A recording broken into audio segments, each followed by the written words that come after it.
Hello, Game of Life 8. This is our I'm in the wrong unit. This is going to be our instructional video for Unit 2, Week 3. And what we're kind of focusing on this week is what is basically the pros and cons of starting your own business. Last week we talked about what skills an entrepreneur needs, and then you kind of had a time to reflect and explore what skills you might have to be an entrepreneur. Now we got to think of what are the pros, what are the cons, what are the benefits, what are the costs. And so that's kind of what our first assignment, our first activity is all about, reasons to go into business. And so what we're kind of focusing on is why do people go into business through some brainstorming and some activity we're going to do with it. That's at the bottom part 2, as well as how they come to that decision, some of the decision-making tools, in this case, a tool that they use. And so kind of the overall goal is that you can list the incentives, the benefits really, of what people consider when starting a new business, as well as identify some of the costs and benefits of just being a business owner.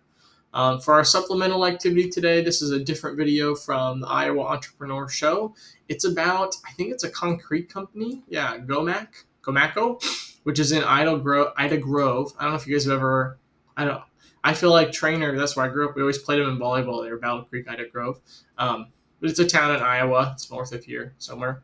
But you're talking about they actually started a family business. Apparently, they have a trailblazer in the concrete paving world. I had no idea, but it's an Iowa business, something to watch. It's kind of interesting. I also, by the way, you can listen to them faster than one. Sometimes if you can understand what they're saying, I listen to them really fast. Probably why I talk so fast, but I listen to them high speed. And then, instead of 12 minutes, it's only 6. Just enough of that. Your assignment today is called Reasons to Go Into Business, like I said, and I've already made the directions video. It's a little bit longer, but make sure, please watch it.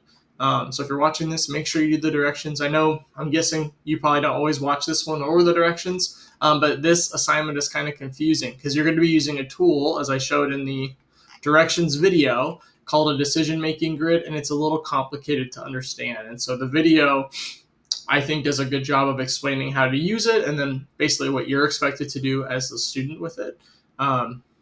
There's written directions as well, but sometimes I think it's easier to see someone talking about it on the screen. So please make sure that you go and watch that. And that's all I really have for you for today. We'll do another activity later, and I'll make that. So yeah, have a good rest of your day. Bye-bye.